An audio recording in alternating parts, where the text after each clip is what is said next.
छत्तीसगढ़ के जाति के इतिहास, खासकर ओबीसी के संदर्भ में हम बात कर रहे थे, लेकिन आदिवासियों के बारे में, दूसरी जातियों के बारे में बहुत सारी बातें आपने हमारे पिछले किस्त में सुनी। Professor Ghanaram Sahu engineering college में इंजीनियरिंग के प्रोफेसर हैं, लेकिन अपनी निजी दिलचस्पी से वे जाति व्यवस्था को पढ़ते आए हैं, एक सामाजिक अध्ययन करते आए हैं पिछली करीब आधी सदी से। हम उनके ज्ञान का फ़ायदा उठा रहे हैं। जहाँ तक पिछली बार बात हुई थी उसके आगे कई सवालों को लेकर हम अभी आगे बात करेंगे, तो आज हम उनसे दोबारा ये चर्चा कर रहे हैं। 40 से कुछ अधिक, आपने 42 या ऐसा कुछ फीसदी यहाँ पे होने का दावा करते हैं। देखिए साहब, उसमें ऐसा है 1931 का जो सेंसस है, हाँ, वो भी संकेत करता है कि 41 से 45% के बीच में हाँ, ओबीसी तब भी छत्तीसगढ़ में रहे होंगे। ठीक। आज जो राज्य सरकार द्वारा गठित हाँ, जो क्वांटिफाइबल डाटा कमीशन है, हाँ, वो कहता है कि 41 से 42% ओबीसी। ये किस ईयर का है ये कमीशन? ये कमीशन 2021 के जनगणना को उन लोगों ने एक्स्ट्रापोलेट किया है। अच्छा। 2011 का जो आंकड़े हाँ, हैं उसको उसने 2021 में बदला। वो साइंटिफिक मेथड है। हाँ, ऐसा हो जाता। हाँ, हम आज से 50 साल बाद कितनी सेंसस होने वाली है, अब इस गणना ये प्रोजेक्शन है, प्रोजेक्शन है वो। हाँ, तो उनने वो गणना किया और उनने दावा किया कि छत्तीसगढ़ में 41 से 42% ओबीसी हैं। ये राज्य सरकार का ही जो कमीशन हाँ, है। हाँ, ये क्वांटिफिएबल डाटा कमीशन है, क्वांटिफिएबल डाटा कमीशन जी, जो 2011 के सेंसस के आधार पर जी, उसने 2021 का एक प्रोजेक्शन निकाला जी। क्योंकि भारत सरकार ने 2021 में जनगणना नहीं करवाई कराई कई कारणों जी। से, जिसमें शायद लॉकडाउन, कोरोना, ऐसे कई वजह हो सकती हैं रही हों। जी। तो ये क्वांटिफिएबल डाटा जो है ये स्टेट गवर्नमेंट के कमीशन ने तैयार किया। हाँ, ये पब्लिक डॉक्यूमेंट है कि नहीं? ये अखबारों में, समाचार पत्रों में उन्होंने प्रेस रिलीज किया था कि 41 से 42% ओबीसी आबादी है और हमने गणना कर लिया है और हमने सरकार को प्रतिवेदन सौंप दिया है। तो सरकार ने यहाँ जो आरक्षण की जो व्यवस्था बदली जो थी जी, जो विधेयक लेके आए जी, जिस विधेयक को पास करके राज्यपाल को भेजा गया जी, शायद 27% आरक्षण ओबीसी के लिए उसमें रखा जी, ये उसी क्वांटिफिएबल डेटा कमीशन की रिपोर्ट पे आधारित था। ये संभवतः उसी पर आधारित, संभवतः उसी पे आधारित था। जी, जी। अब अगर हम ये बात करें कि जो महिला आरक्षण जो आ रहा है, जिसको लेकर पूरे देश में ये बात उठ रही है जी, कि महिला आरक्षण के साथ साथ ओबीसी आरक्षण भी महिला आरक्षण पे लागू किया जाए, आपने भी पढ़ा होगा। जी, जी, पार्लियामेंट में डिमांड उठी, इसके पहले भी जी, कुछ एक पार्टियां ये डिमांड उठाते रही है। मैं एक चीज जो नहीं समझ पा रहा हूं, आपसे समझना चाहता हूं कि जब ओबीसी आरक्षण की बात पुरुषों के संदर्भ में भी नहीं उठाई गई पार्लियामेंट में, ये नहीं कहा गया कि पुरुषों को भी आप आरक्षण दो, सभी को आरक्षण दो ओबीसी का, ये मांग अभी नहीं थी। तो महिला आरक्षण जब तय किया जा रहा है जिसमें एसटी एससी महिलाएं, जो उन्हीं तबकों के भीतर 1/3 महिलाओं को आरक्षण मिलेगा, ऐसे ही है? देखिए, इस विषय में जाने से पहले जो पुराना हम चर्चा कर रहे हैं उसमें कुछ हिस्सा थोड़ा बच गया। हाँ, बिल्कुल। वो हिस्सा ये है अनुसूचित जाति और जनजाति की जनसंख्या। पहले हम उसको समझ लें। जब हम मध्य प्रदेश में थे, हाँ, तब अनुसूचित जातियों की जनसंख्या मध्य प्रदेश में 16% थी। अच्छा, जो यहाँ कम हो गई है। अब जब हम छत्तीसगढ़ हो गए, हाँ, तो वो 12.5%। हाँ, आज जो छत्तीसगढ़ के अनुसूचित जातियों का ये दावा है कि हमको पहले 16% आरक्षण मिलता था, वो 12.5 तुम क्यों किए? इसका लॉजिक यही है, मध्य प्रदेश की आबादी में 16% अनुसूचित जाति थे, अनुपातिक था। हाँ, वो छत्तीसगढ़ होने से 12.5% हुआ है। यानी वहाँ दलित ज्यादा रह गए। मध्य प्रदेश में अधिक दलित हैं, इसलिए औसत जो है 16 हो गया था। लेकिन छत्तीसगढ़ में भी 1931 और उसके पहले इनकी आबादी थी, अधिक थी। घटे क्यों घटे? दलितों के संबंध में सामान्यतः ये कहा जाता है कि इनमें गरीबी इतनी अधिक थी, वही मैं उसी पे सोच रहा था, जिसके कारण ये पलायन कर गए। जैसे छत्तीसगढ़ के सतनामी आपको नागपुर में भी मिलेंगे, भोपाल में भी मिलेंगे, दिल्ली, साउथ दिल्ली में पूरी पूरी छत्तीसगढ़ियों की बस्ती है, हाँ। जिसमें अधिकांश वही हैं, और आपको जम्मू कश्मीर भी मिलेंगे। जम्मू कश्मीर में भी मिलेंगे। माने इस जो गरीब जातियों का बड़े पैमाने पे पलायन हुआ। एक तो उनमें मृत्यु दर ज्यादा रही होगी, मृत्यु दर अधिक नहीं, अनुसूचित जातियों के केस में पलायन ही मुख्य कारण है। अच्छा, ये बड़ी संख्या में पलायन की है, तो निश्चित रूप से 1900 आपके छत्तीसगढ़ बनने से पहले आजादी के आसपास में इनकी जनसंख्या रही होगी 16-17%, जो आज 12.5। हाँ। और उसी के आधार पे वो दावा करते हैं कि हम तो 16% है, हमारा आरक्षण क्यों घटाया गया। अब उसी तरीके से जनजाति को ले लें, हाँ। तो जनजातियों का पहले 35-36% आबादी था, अभी 31-32, अभी 31 से 32 के बीच में अटका हुआ है। अब यदि हम उसको 32 ही मान लें, अनुसूचित जाति को 12.5 ही मान लें, दोनों मिला के हम 44% मान लें, 45% मान लें, अब उसमें आप 41-42% ओबीसी जोड़ दीजिए, हाँ। तो कितने हो गए? करीब करीब 85-86% होते हैं। 85-86% में आप 2011 का आप सेंसस देख लीजिएगा, 1% से कुछ अधिक मुस्लिम है, 1% के लगभग ईसाई हैं, हाँ। और 1.7% के आसपास में जैन धर्म के लोग हैं, सिख भी करीब करीब उनके। इन सबको आप जोड़ दीजिए, मुस्लिम में कुछ ओबीसी में आ गए हैं, कुछ जातियां जो नहीं आए हैं, उनको आप जोड़ लीजिए, तो चलिए ये सब मिला के 85-86% हो गए, 87% हो गए, ठीक है। लेकिन जो बाकी बचे, जिसको हम अनारक्षित कहेंगे, चाहे वो ब्राह्मण हो, चाहे वो राजपूत हो, चाहे वो वैश्य हो, चाहे वो जैन हो, वर्ण व्यवस्था के ये 3 में ऊपर, और चाहे वो अनारक्षित मुस्लिम हो, चाहे वो अनारक्षित ईसाई हो।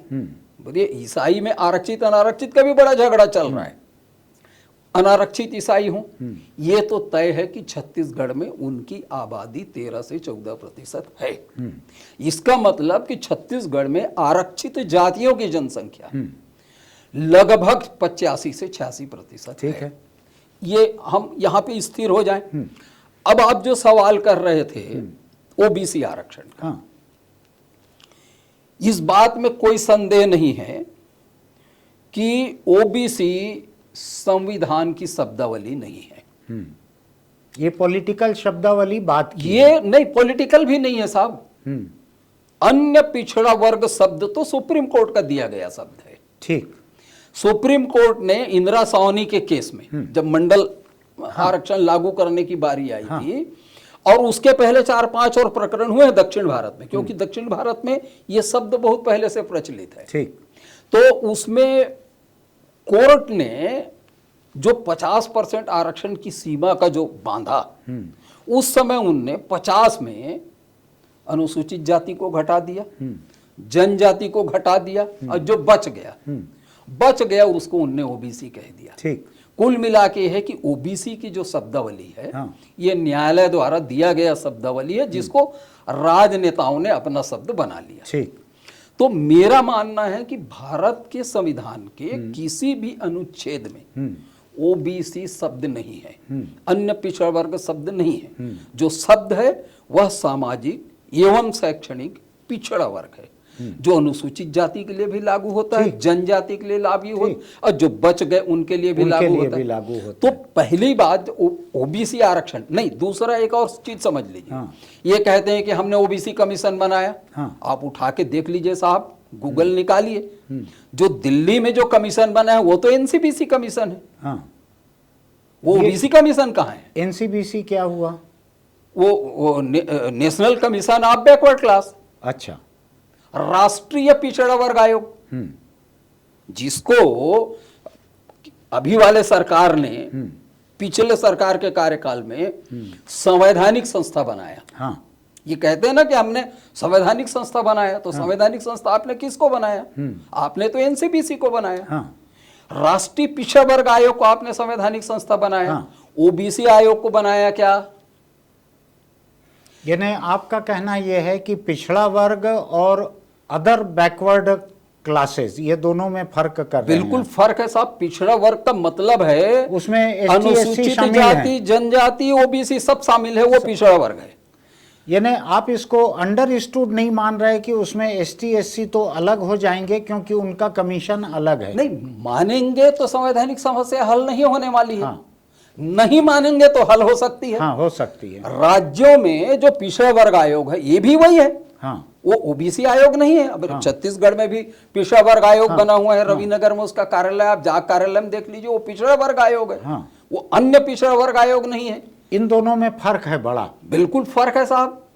तो ये बतलाइए मुझको, जब संवैधानिक भाषा में कहीं पर ओबीसी नहीं था, हाँ तो जो वीपी सिंह के समय जो मंडल कमीशन की जो रिकमेंडेशन लागू की गई, जी, वो किसी कानून या संविधान में फेरबदल करके लागू की गई कि वो गवर्नमेंट ने एग्जीक्यूटिव ऑर्डर से कर दिया? वो गवर्नमेंट का एग्जीक्यूटिव ऑर्डर था। प्रधानमंत्री उसके मंत्री परिषद का निर्णय था जो उनके अधिकार क्षेत्र में था। हाँ। 50% के भीतर आरक्षण देना उनके अधिकार क्षेत्र में था। हाँ। उनने अपने अधिकार को उपयोग करके दे दिया। ठीक। संविधान संशोधन नहीं हुआ। हाँ। उसके बाद भी नहीं हुआ। और 2004 में कुछ अन्य मसलों को लेकर संविधान संशोधन हुआ, लेकिन उसमें भी ओबीसी शब्द नहीं जोड़ा गया। कुल मिला के संविधान में ओबीसी कहीं पे है ही नहीं। तो मंडल कमीशन की जो रिकमेंडेशन लागू की कैबिनेट ने, जी, गवर्नमेंट ऑफ इंडिया ने जो लागू की, जी, उसका कोई संवैधानिक दर्जा नहीं है। उन्हें एक मंडल कमीशन के रिपोर्ट के आधार पर मंत्रिमंडल ने निर्णय ले लिया कि हम 27% आरक्षण देंगे। वो केवल एक शासकीय फैसला है। शासकीय फैसला है। उस फैसले में भी जो आप पढ़िएगा, जो 1991-92 में जो केंद्र सरकार का आदेश निकला है, उसमें पढ़िए, उसमें कहीं नहीं लिखा है कि हम मंडल कमीशन के रिपोर्ट के आधार पे दे रहे हैं। तो मैं कैसे मान लूं कि मंडल कमीशन के आधार पे हुआ? ये हमारी व्याख्या है, ये हमारी व्याख्या। या राजनीतिक भाषण था कि मंडल आयोग हाँ। की सिफारिशें लागू करेंगे। ऐसा जो फैसला हुआ है उसके ड्राफ्ट उसमें में मंडल कमीशन नहीं। कमीशन कहीं नहीं लिखा है। इसका मतलब है कि वो आयोग का रिपोर्ट अपने जगह पे है और सरकार का निर्णय अपने जगह पे। सरकार ने उस कमीशन के रिपोर्ट में जिसको जिसको स्वीकार करना उचित समझा उसको कर लिया। अब एक चीज मुझको साहू जी समझाइए आप, ये देखने वाले लोगों को भी समझना जरूरी है इस बात को, कि आज जो लोग महिला आरक्षण के साथ साथ महिला आरक्षण के भीतर ओबीसी आरक्षण मांग रहे हैं, ये लोग मुझको इस वजन के साथ तो कभी ओबीसी पुरुष आरक्षण मांगते नहीं दिखे। ओबीसी तबके का आरक्षण संसद और विधानसभाओं में मिले, ऐसी मांग तो ओबीसी तबके की मुझको याद नहीं पड़ रही है।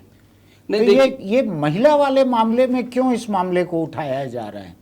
भाई देखिए, ओबीसी को राजनीतिक आरक्षण की मांग हाँ, बहुत पुरानी है। वो ठीक है, राजनीतिक आरक्षण मांगते रहे हैं, बरसों से मांगते रहे। ठीक है। ये बात जरूर है कि ओबीसी को राजनीतिक आरक्षण नहीं मिला। अब जब तक ओबीसी को राजनीतिक आरक्षण नहीं मिलेगा, ओबीसी की महिलाओं को कैसे मिल सकता है? हाँ, पहले तो नीतिगत रूप से आपको पहले ओबीसी का आरक्षण स्वीकार करना पड़ेगा, बिल्कुल। तब आप उस वर्ग के महिलाओं को दे सकेंगे। अब चूंकि राजनीति में राजनेता चाहे जो कह सकते हैं, जो परिभाषा गठित कर सकते हैं और उस परिभाषा को जनता को मान्य करा लें। नहीं, अभी भी पार्लियामेंट की उस दिन की कार्रवाई अगर आपने सुनी होगी तो उसमें लोगों ने ओबीसी जो महिला आरक्षण आ रहा है उसके भीतर ओबीसी आरक्षण दिया जाए ये कहा है। पूरे के पूरे चुनाव में, पूरे संसद लोकसभा में ओबीसी आरक्षण दिया जाए ये बात अभी भी नहीं उठी जी है। मैं भी सुना हूं और मैं बहुत बारीकी से हर नेता का वक्तव्य सुन रहा था। ये सही है कि किसी ने भी ओबीसी को राजनीतिक आरक्षण दिया जाए ये नहीं कहा, महिलाओं को दिया जाए ये कहा। तो मुझे लगता है कि भाई वो राजनीति में जनता का ध्यान आकर्षित करने के लिए जो बहुत सारे मुद्दे होते हैं, मुझको ये लगा कि ओबीसी पुरुष जो हैं वो इतने कितने हिमायती हो गए महिलाओं के कि अपने आरक्षण की बात नहीं कर रहे हैं, महिलाओं के आरक्षण की बात कर रहे हैं।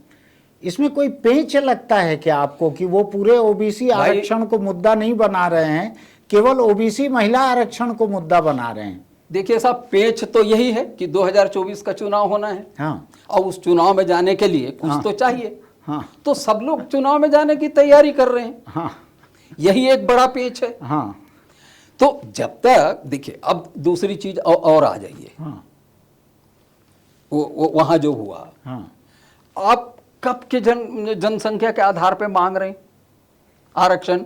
भाई 2021 में तो जनगणना हुआ नहीं, 11 आखिरी अवेलेबल है। अब 2011 का आखिरी है, तो 2011 का आखिरी माने 12 साल 13 साल पुराने आंकड़ों पे। तो भाई आपको ओबीसी को कुछ देना ही है, ओबीसी की महिलाओं को कुछ देना ही है। हाँ।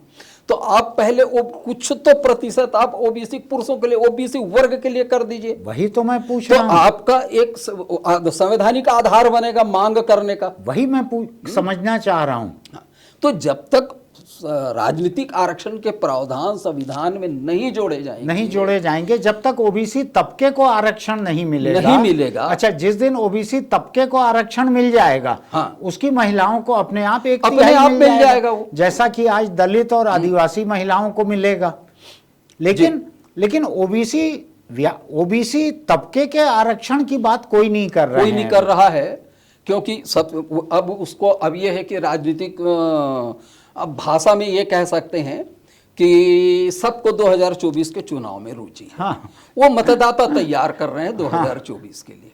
नीतिगत रूप से यदि वो कहते, हाँ। तो शायद ये मांग रखते कि पहले ओबीसी को राजनीतिक आरक्षण दो। हाँ। और जिस तरीके से अनुसूचित जाति जनजाति के भीतर जो बिल्कुल, जिसको हॉरिजॉन्टल आरक्षण बोला जाता है, बिल्कुल 1/3 उनकी महिलाओं को मिल रहा है, मिलेगा यानी मुझको ये लग रहा है कि ओबीसी आरक्षण की मांग करने के बजाय केवल ओबीसी महिलाओं को आरक्षण दिया जाए, ये तो बड़ी अटपटी बात मुझको लग रही है। बहुत अटपटी सी बात है। और दूसरा साहब, एक चीज और है, हाँ, जो गंभीर है, हाँ, और फिलहाल विमर्श के लिए, हाँ, वो ये है कि सामान्यतः जब कोई ओबीसी जाति का व्यक्ति हाँ, जाति प्रमाण पत्र बनाने जाता है, हाँ, तो जो लोग क्रीमी लेयर में आते हैं, हाँ, जैसे 40 साल की उम्र के पहले कोई व्यक्ति राजपत्रित सेवा श्रेणी 1 में आ जाता है, अच्छा,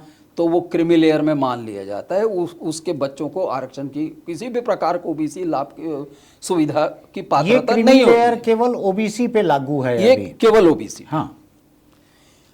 दूसरे जो लोग हैं जिनकी आय सीमा, हाँ, जो अभी 8 लाख की निर्धारित है, हाँ, जो टैक्सेबल इनकम के दायरे में, हाँ, यदि कोई 8 लाख से अधिक कमा रहा हो, ठीक है, वो भी क्रीमी लेयर पे आएगा। हाँ, तो सवाल ये उठता है साहब कि आप जो आरक्षण मांग रहे हैं, हाँ, लोकसभा और विधानसभा में, हाँ, वो ओबीसी के क्रीमी लेयर के लिए है कि नॉन क्रीमी लेयर के लिए है? यानी क्योंकि आप तो प्रमाण पत्र दोगे नहीं ओबीसी का। यानी आपका ये कहना है कि ओबीसी के तहत जो कास्ट आती हैं, हाँ, उन कास्ट के क्रीमी लेयर को जी ओबीसी का प्रमाण पत्र सरकार से नहीं मिलता, नहीं मिलता है। प्रमाण पत्र उनको प्रमाण पत्र कास्ट का मिलेगा जी, कि आप साहू हो, आप कुर्मी हो, आप देवांगन हो, हाँ, ऐसा मिलेगा, ऐसा मिलता है, लेकिन ओबीसी का नहीं मिलता जी। तो अगर पार्लियामेंट में ओबीसी का आरक्षण होता है जी, जो कि आज नहीं है, अगर होता है तो उसमें ये एक समस्या आएगी कि क्रीमी लेयर जो है वो पार्लियामेंट के आरक्षण पे भी नहीं आ पाएंगे। वो बिल्कुल नियमतः तो आ ही नहीं सकते आज जो लागू है। जब नौकरी में आरक्षण का लाभ नहीं मिल रहा, या कॉलेज में एडमिशन या प्रवेश में आरक्षण का लाभ नहीं मिल रहा है शिक्षा में, हाँ, तो उसको राजनीति में कैसे मिल जाएगा? तो पहले इन लोग तय तो करो। आपका ये कहना है कि आज जो ओबीसी आरक्षण की व्यवस्था जहां भी है जी, नौकरी, पढ़ाई, स्कूल, कॉलेज, जहां भी है, यहाँ पे क्रीमी लेयर को इस पर्पस से ओबीसी नहीं माना गया है। तो राजनीतिक आरक्षण में कैसे ओबीसी मान लिया जाएगा? तो आपका कहना है 8 लाख से ऊपर अगर किसी परिवार की कमाई है जी, तो वो ओबीसी तबके के तहत लोकसभा विधानसभा के चुनाव नहीं लड़ पाएंगे जो आज व्यवस्था है उसमें। जी हाँ, बिल्कुल मेरा यही मानना है कि आज के व्यवस्था के अनुसार से, आज की परिभाषा अगर ओबीसी आरक्षण संसद विधानसभा का होता है तो ये लोग जो 8 लाख से ज्यादा की कमाई वाले परिवार हैं ये नहीं लड़ पाएंगे, नहीं लड़ पाएंगे। या तो आप क्रीमी लेयर को हटाओ, ओबीसी बनो, या तो केवल चुनाव लड़ने के पर्पज से, हाँ, चुनाव लड़ने के काम के लिए संशोधन कर आप दो, क्रीमी लेयर को संशोधन करो, हाँ, हटाओ। और ये क्रीमी लेयर अगर बनी हुई है तो आप ओबीसी के तहत आरक्षित सीटों पे नहीं लड़ सकेंगे, केवल गरीब लोग लड़ सकेंगे उसमें। बिल्कुल। जो ओबीसी के जो मापदंड है, हाँ, आय का, हाँ, उसके अंतर्गत होंगे, उन्हीं को लाभ मिलेगा। जो बहुत बुरी नौबत भी नहीं रहेगी जी, जो ओबीसी के तहत सचमुच ही बैकवर्ड हैं, सचमुच में बैकवर्ड है, उन्हीं को मिलेगा। ओबीसी तबके के भीतर जो सचमुच बैकवर्ड हैं, आज की हमारी व्यवस्था में उन्हीं को फायदा मिलेगा उस आरक्षण का, संसद का, अगर आज के परिभाषा में होता है तो। ऐसा मैं मानता हूं। ऐसा ये बड़ा दिलचस्प मुद्दा है ये जी, क्योंकि मुझको नहीं लगता कि जो बड़े बड़े नेता वहां पे इतनी बात कह रहे हैं वो उनके दिमाग में ये होगा। देखिए साहब, मेरा ये मानना है कि जो नेता होते हैं ये समाज के सबसे बुद्धिमान लोग होते हैं। अच्छा, मेरा बिल्कुल अलग धारणा है नेताओं के बारे में। अच्छा, क्योंकि मैं शिक्षा विभाग से रहा हूं, हाँ, पढ़ना और पढ़ाना मेरा काम है, हाँ, तो मैं लोगों को पढ़ते भी रहता हूं, हाँ, पुस्तकें तो पढ़ता हूं, लोगों हाँ, को भी पढ़ता हूं। हाँ, अब मैं ये मानता हूं कि समाज का सबसे जो बुद्धिमान तबका है वो नेता है। अच्छा, भाई हम लोग अपनी बुद्धिमत्ता 100, 150, 200 या 40-50 बच्चों के क्लासरूम में दिखाते हैं, हाँ, लेकिन वो तो 2 लाख लोगों के बीच में चुन के आता है, और 2 लाख लोगों के बीच में बहुमत से चुन के आता है। इतनी बड़ी आबादी को अपने बात से राजी करा लेना, ये तो बड़ी बुद्धिमत्ता वाली बात है। अपन इसको बुद्धिमत्ता कहेंगे कि चतुराई या धूर्तता कहेंगे, क्या कहेंगे साहब? बुद्धि है तब तो चतुराई है। अच्छा, अब बुद्धि है इसलिए आप ठगी का काम कर सकते हैं। यानी धूर्त, ठग, ये जो है ये सब बुद्धिहीन नहीं रहते। बुद्धिहीन आदमी कर ही नहीं सकता। यानी दूसरों के मुकाबले ज्यादा है बुद्धि तो ही आप कर सकते हैं। ठीक। तो मैं ऐसा मानता हूं कि इतने बुद्धिमान लोग जब वहां संसद में गए हैं, सांसद बन के गए हैं, वो इस तकनीकी चीज को न समझे, ऐसा संभव नहीं है। ऐसा संभव वो सब समझ रहे हैं, वो मासूम नहीं है, मासूम नहीं है, वो सब समझ रहे हैं, और सबका निशाना 2024 का चुनाव है। इसके बाद फिर वो इसको क्लियर करेंगे, बिल्कुल क्लियर करेंगे, क्योंकि वो बाहर ना रह जाए, वो क्रीमी लेयर में ना आ जाए। देखिए साहब, सबसे बड़ी चीज ये है, आज ही अखबारों में मैं पढ़ रहा था कि महामहिम राष्ट्रपति जी ने उसको दस्तखत कर दिया, कानून बन गया। एक दूसरा खबर ये आया कि 1 नेशन 1 इलेक्शन के मामले में शायद विधि आयोग ये कह रहा है कि 2029 के चुनाव, मामला बहुत साफ है। ये सब नियम कानून तब लागू होंगे जब नए सेंसस होंगे। हाँ। और नए सेंसस कब होंगे? 2026 के पहले बाद। नहीं तो 2026 के पहले आपको करना पड़ेगा। अच्छा, 26 के पहले यदि आप नहीं किए, सेंसस पे रोक नहीं है, कोई सेंसस ना करवाना सरकार का अपना फैसला था। एक बड़ा पेचीदा मामला है। क्या? ये जो आरक्षण का मामला है, राजनीतिक आरक्षण का, हाँ, अनुसूचित जाति जनजाति का, हाँ, ये 2026 तक ही वैलिड है। यानी उस समय इनको फिर संशोधन करना पड़ेगा। 2026 में इनको संशोधन करना पड़ेगा, माने परिसीमन करना पड़ेगा। अब परिसीमन करने के लिए आपको नए आंकड़े चाहिए, परिसीमन के लिए चाहिए, लेकिन अगर आरक्षण को बढ़ाना है तो उसके लिए नहीं चाहिए। उसमें तो सीटें आइडेंटिफाइड नहीं बढ़ाएंगे। जो संविधान का प्रावधान है उसके अनुसार आप 10-10 साल के लिए बढ़ाते हैं। हाँ। और 10 साल के लिए बढ़ा के आप कब बढ़ाते हैं? जब आप समीक्षा कर लेते हैं। हाँ। 2006 में आपने समीक्षा किया। हाँ। और 2006 में 10 साल के लिए बढ़ाया। हाँ। 2016 में आपने कहा कि अभी कोई खास परिवर्तन नहीं हुआ है, इसलिए हम 2026 तक बढ़ा देते हैं। तो 26 तक हो गया वो। लेकिन आप 26 में वैसी कैसे तर्क दोगे कि अभी कुछ नहीं हुआ? जब जनगणना हुआ ही नहीं तो आप कहेंगे कैसे कि कोई परिवर्तन नहीं हुआ? इसलिए आपको जनगणना तो आपको कराना पड़ेगा। नहीं, जो आरक्षण का जो फायदा है वो जनगणना की संख्या पे आधारित नहीं है, वो सामाजिक आर्थिक स्थिति पे आधारित नहीं साहब, जाति पे आधारित नहीं। राजनीतिक आरक्षण का संबंध जनगणना से है। नहीं, वो आप सीट के डिलिमिटेशन की बात कह रहे हैं। हाँ, वो तो चुनाव क्षेत्र तय करने और दोबारा उसको डिजाइन करने की बात है। हाँ। लेकिन आरक्षण का जो प्रतिशत है कि दलित आरक्षण इतना फीसदी, आदिवासी आरक्षण इतना फीसदी, ये डिलिमिटेशन का मोहताज मेरे हिसाब से नहीं है। नहीं है साहब, देखिए जब तक आप डिलिमिटेशन नहीं करेंगे, हाँ। वो आरक्षण के भीतर आरक्षण कैसे दे डालेंगे?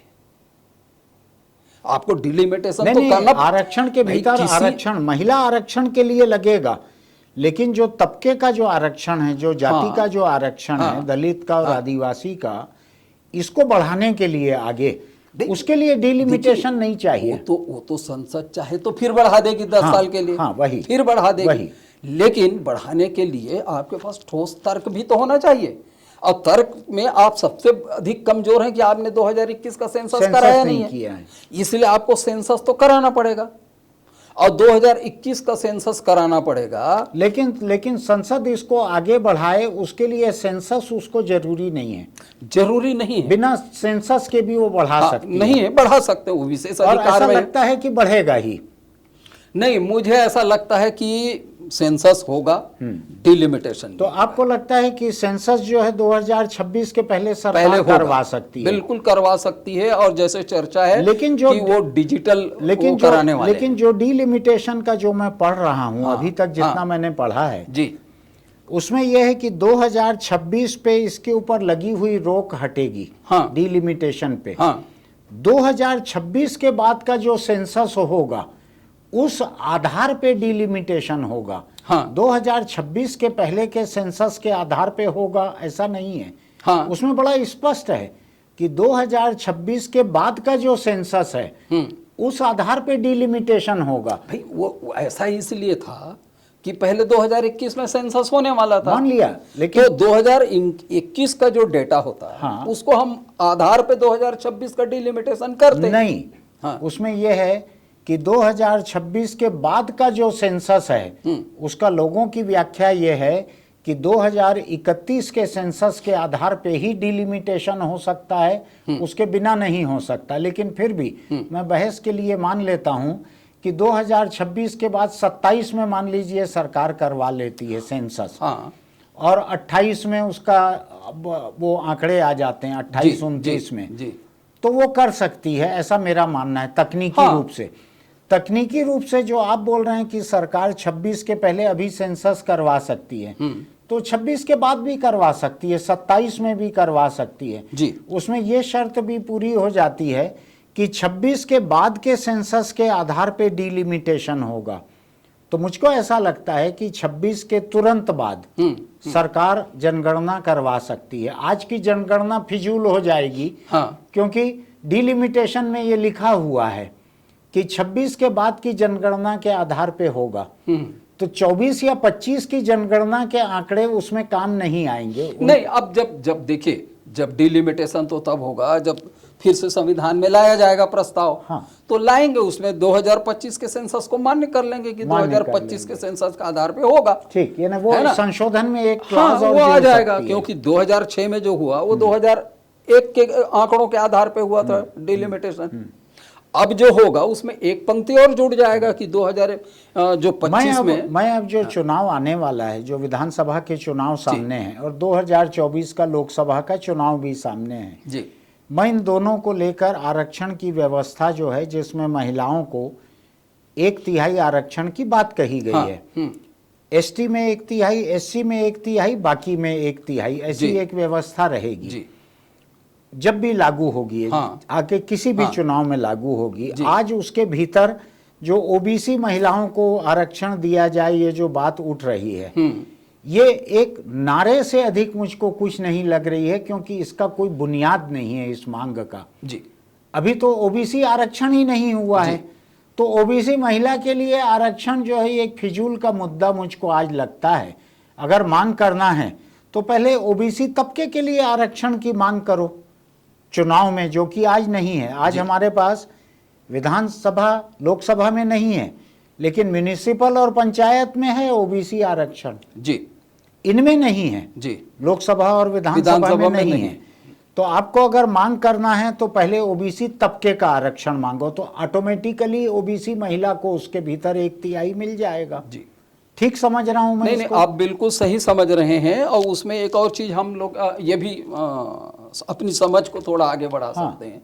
वो ये कि एक तो जातिगत जनगणना की मांग हो रही है। हाँ बिल्कुल, है ना। ये सोनिया गांधी ने भी साफ साफ कहा। अब तो कांग्रेस पार्टी ने अधिकृत रूप से कह दिया, खुल के आ गई है कि हमको जातिगत जनगणना चाहिए। बिल्कुल। अब यदि जो विधेयक सदन में प्रस्तुत हुआ था, हाँ वो विषय तो महिला आरक्षण का था, बिल्कुल। वहां जनगणना की बात उठाते तो शायद विपक्ष यही मांग रखता, हाँ कि पहले आप जातिगत जनगणना कराओ, फिर आगे चर्चा करेंगे। हाँ। चूंकि वो एक्सक्लूसिवली महिला आरक्षण के लिए था, हाँ। इसलिए उनको ऐसी कोई बात कहनी थी जिससे वो ये मैसेज जाए कि हम पक्ष में भी हैं और विपक्ष में भी हैं। हाँ। हम सहमत भी हैं, असहमत भी हैं। हम इसलिए उनने कुछ शर्तों के साथ सहमत हैं।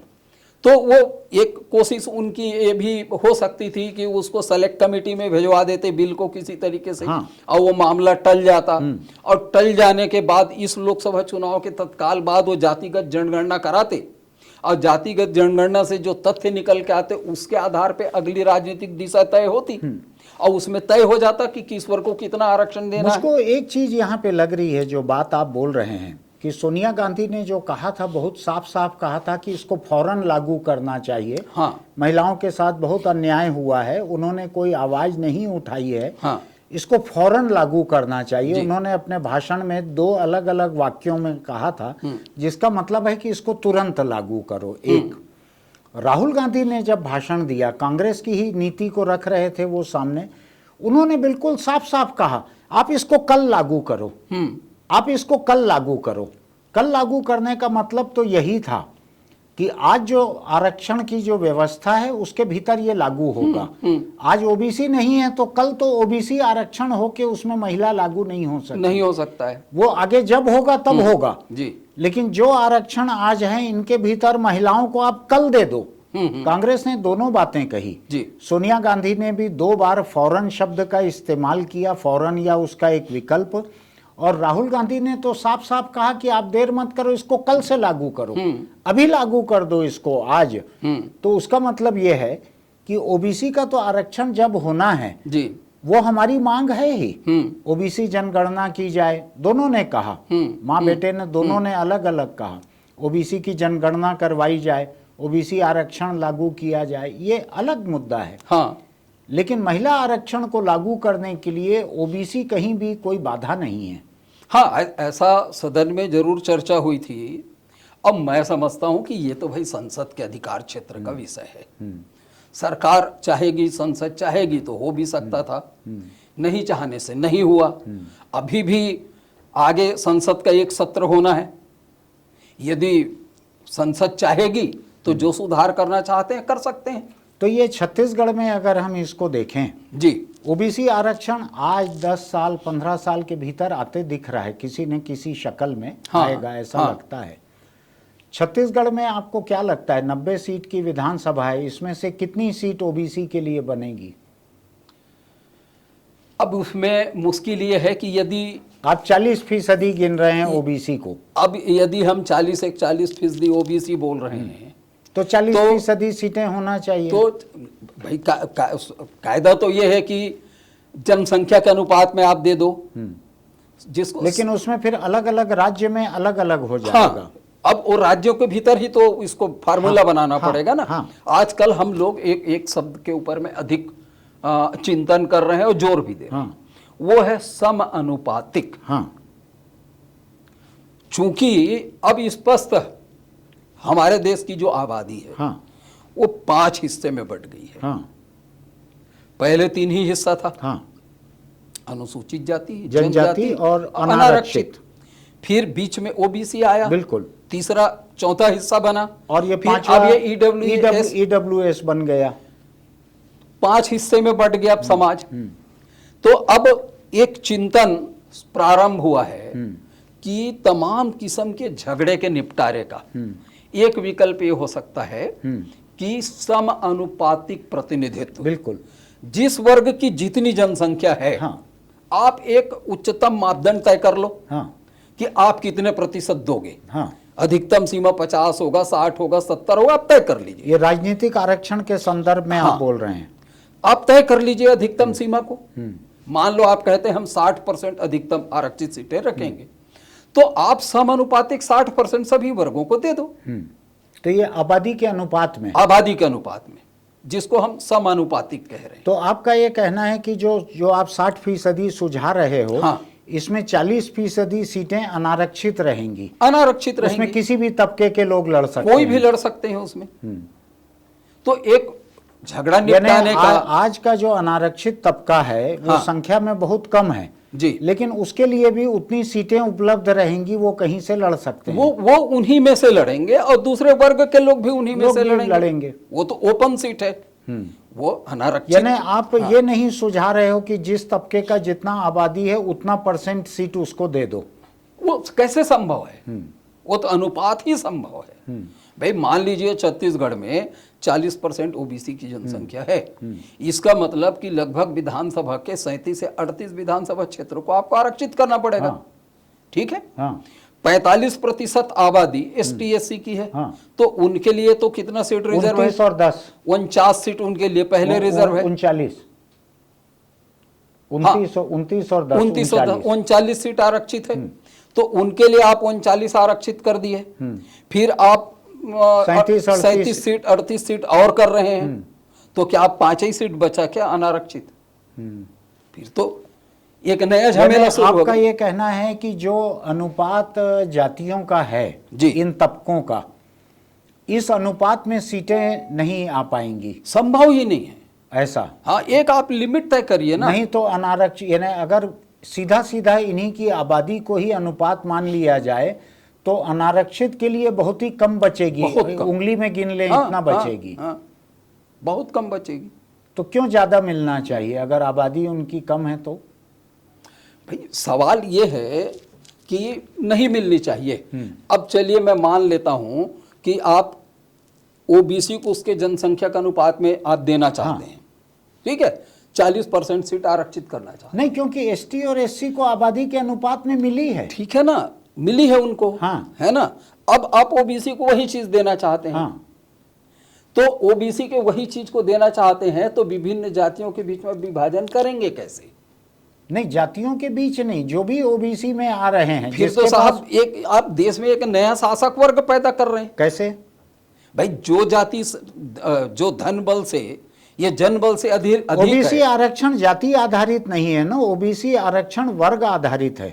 जी नहीं, ओबीसी आरक्षण सामाजिक आधार पर है। वो ठीक है। हाँ। जो ओबीसी तबके के भीतर आ रहा है, तबका व्यापक है ना। हाँ। एक बड़ा छाता है, उसके भीतर कई ओबीसी जातियां आ रही हैं। आदिवासियों की भी तो 10-10, 20-20 जातियां हैं।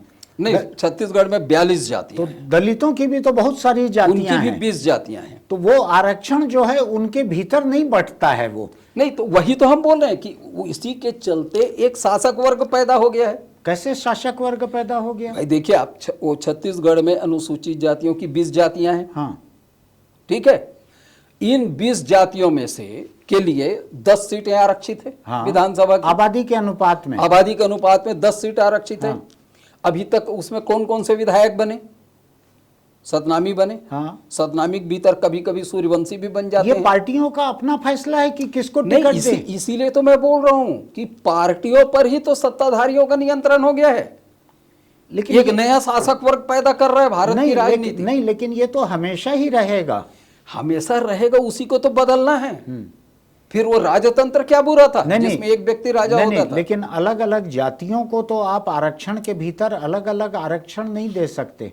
उसका मतलब तो ये हो जाएगा इन 10 सीटों के भीतर 3 सीट सतनामी रिजर्व हो जाएगी, 1 सीट गांडा रिजर्व हो जाएगी। आप उसको उस तरीके से रिजर्व नहीं कर सकते, तो आपको प्रतिनिधित्व का एक क्राइटेरिया तो बनाना पड़ेगा ना, पैरामीटर तो लेकिन बनाना मैं पड़ेगा। ओबीसी की बात कर रहा हूं, आप उसमें ST SC को क्यों उलझा रहे हो? मैं इसलिए कह रहा हूं कि यदि आप मान लीजिए 40 सीट ओबीसी को दे दिए छत्तीसगढ़ में, हाँ। तो क्या होगा उस 40 सीट में? 39 ये है और 40 वो है। चलिए 40 सीट मिल गया। हाँ, 79 हो गई। उसका परिणाम क्या होगा?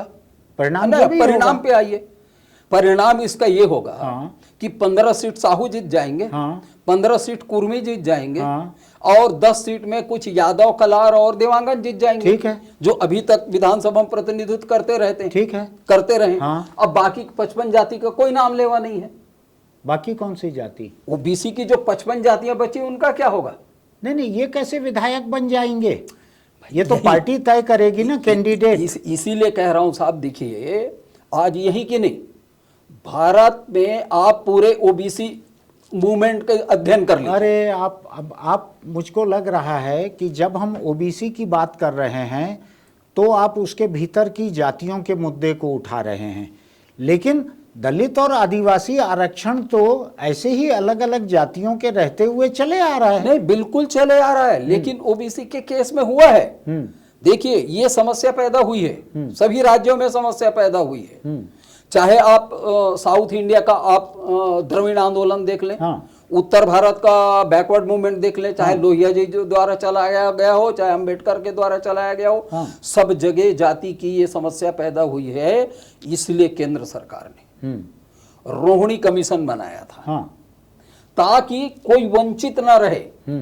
ये ओबीसी के लिए ही ये प्रावधान लाया गया, विचार लाया गया, ये कि तो वंचित ना रहे। ये तो राजनीतिक दल जो हैं इनको अपने वोट बैंक को देखते हुए खुद ही अलग अलग तबकों को संतुष्ट करना पड़ता है, जैसे सतनामी, गैर सतनामी। अब जैसे महाराष्ट्र की हम बात करें, विदर्भ की, तो वहाँ महार को कोई टिकट देते होंगे, कोई दूसरे शेड्यूल कास्ट को टिकट देते होंगे। ये तो राजनीतिक दल राजनीतिक फैसला लेते हैं, इसके बारे में रोक नहीं है। आपको आज़ादी ये है कि छत्तीसगढ़ में सतनामी हो, गैर सतनामी हो, कोई भी दलित हो, शेड्यूल कास्ट के हों, वो चुनाव लड़ सकते हैं आरक्षित सीट से। वो तो अनारक्षित से भी लड़ सकते हैं, लेकिन आरक्षित से तो कोई भी लड़ सकते हैं। पार्टी की टिकट जो है ये तो एक कॉन्स्टिट्यूशनल व्यवस्था से परे की बात है कि नहीं, पार्टी ठीक है, किसको टिकट दे। वो ठीक है। तो आप केवल ओबीसी के बारे में इस बात को क्यों उठा रहे हो? जाति व्यवस्था ओबीसी के भीतर इसलिए उठा रहा हूं कि ओबीसी के भीतर ही भिन्न भिन्न राज्यों में समस्या पैदा हुई है। एक ओबीसी का बहुत बड़ा तबका, ये तो दलित आदिवासी सबके भीतर ये समस्या है। नहीं, लेकिन जो मुखर हुआ है, हाँ। वो तो ओबीसी के भीतर हुआ ना। उसकी एक दूसरी वजह है मुखर होने की कि ओबीसी के हाथ में ताकत रही है। ओबीसी तबका जो है दलित और आदिवासी जितना विपन्न नहीं रहा है। ये इसके कुछ लोग खासे संपन्न रहे हैं। ये तबका बड़ा तबका है, संख्या में बड़ा है। इसीलिए तो मैं शासक वर्ग कहा ना। हाँ, ये शासक वर्ग रहे हैं ना। लेकिन अभी जो हम बात कर रहे हैं कि आबादी के अनुपात में अगर रिजर्वेशन हो जाता है तो छत्तीसगढ़ में सामान्य वर्ग के लिए सीटें कितनी बचेगी? 40 और 39। ये आरक्षित तो 11 ही बचा, फिर तो 11 बचेगी। तो 11 में आपको नहीं, लेकिन इन तीनों तबकों के परे आबादी कितनी है? इन तबकों के परे आबादी जो है इनकी लगभग 13%। तो वो 13% हाँ। यानी हम जो 40-39 सीधा गिन रहे हैं, जब इनको बारीकी से देखा जाएगा 3-4 तबकों में, दलित, आदिवासी, ओबीसी और अनारक्षित, 4 तबके हम देखेंगे तो मिला के तो 100% ही होगा। मिला के तो 90 सीट होंगी। तो चाहे 10 बचे, 11 बचे, 12 बचे, या आबादी उनकी 13 है तो 13 बचे। एक हम सैद्धांतिक और काल्पनिक नक्शा देख रहे हैं, तो उसमें छत्तीसगढ़ में अगर ओबीसी आबादी अनुपात में अगर आरक्षण पाती है विधानसभा सीटों में, तो 40% सीटें, अगर 40 है, 39 है, 37 है, जितनी भी है, उतना % सीटें वो पाएगी। दलित आदिवासी पहले से तय है आरक्षण। तो उसका मतलब है अगर 13% जनरल कैटेगरी के लोग हैं अनारक्षित, तो 13% सीटें उनके पास रहेगी, जो कि संख्या में शायद 11 सीट, 12, 11, 10 से 12 के बीच सीटें उनकी रहेगी। ये काल्पनिक स्थिति हो सकती है अगर समानुपातिक आरक्षण लागू हुआ तो। बड़ी दिलचस्प बात हुई है साहू जी आपसे। मुझको खुद को इनमें से कई चीजें साफ नहीं थी जो आपसे बात करके समझ में आया। हम इसके कई और पहलुओं पर एक बार और बैठकर बात करेंगे। ये मुद्दा एक बार में खत्म होने का है नहीं। जी। तो आपका बहुत बहुत धन्यवाद इसके लिए। और ये लंबी और बड़ी जटिल चर्चा है, लेकिन बहुत महत्वपूर्ण है। मुझको लगता है कि जो पीएससी यूपीएससी की तैयारी कर रहे हैं, जो राजनीति के चर्चा में हिस्सा लेते हैं, जो चुनाव में दिलचस्पी लेते हैं, उन सब के लिए ये समझने की है कि ये ओबीसी तबका क्या है, छत्तीसगढ़ की जाति व्यवस्था क्या है, आगे आरक्षण अगर होगा ओबीसी का तो किस तरह होगा, और जैसी बात हुई है कि अगर 40 सीटें अगर ओबीसी को छत्तीसगढ़ में मिलती हैं, 40% सीटें, 37-38, तो शायद 16 सीटें या शायद 12 सीटें यहाँ पर ओबीसी महिलाओं को मिलेगी। इस तरह की एक तस्वीर यहाँ बन सकती है। सब काल्पनिक बातें हैं, लेकिन आपके सामने एक तस्वीर रखने के लिए हमने इस पे चर्चा की है। प्रोफेसर घनाराम साहू जी, उनका विषय अलग है इंजीनियरिंग कॉलेज में पढ़ाने का, लेकिन वो निजी दिलचस्पी से पिछले कई दशकों से, पिछली आधी सदी से शायद थोड़ा कम है, वो इन जाति के मुद्दों को लगातार अध्ययन कर रहे हैं और इसलिए आज इतनी दिलचस्प ये बात हो पाई है। ये बातचीत जब शुरू हुई मुझको नहीं लग रहा था कि ये इतनी दिलचस्प होगी, लेकिन ये बड़ी दिलचस्प बातचीत हुई है। आपको भी ये सुनना अच्छा लगेगा। हम फिर किसी मुद्दे को लेकर आपके पास आएंगे। तब तक आपको ये हमारे वीडियो अच्छे लगते हैं तो आप सब्सक्रिप्शन, नोटिफिकेशन की बटन दबाइए, लाइक कीजिए, नीचे टिप्पणी लिखिए कि इन मुद्दों पर आप क्या सोचते हैं। और अगर आप दुपहिया चलाते हैं तो हेलमेट लगा कर रखिए, बेल्ट लगा कर रखिए उसका। अगर चौपहिए पर चलते हैं तो सीट बेल्ट लगा कर चलिए, क्योंकि किसी हादसे की हालत में आपकी ज़िंदगी यही चीज़ें बचा सकती हैं।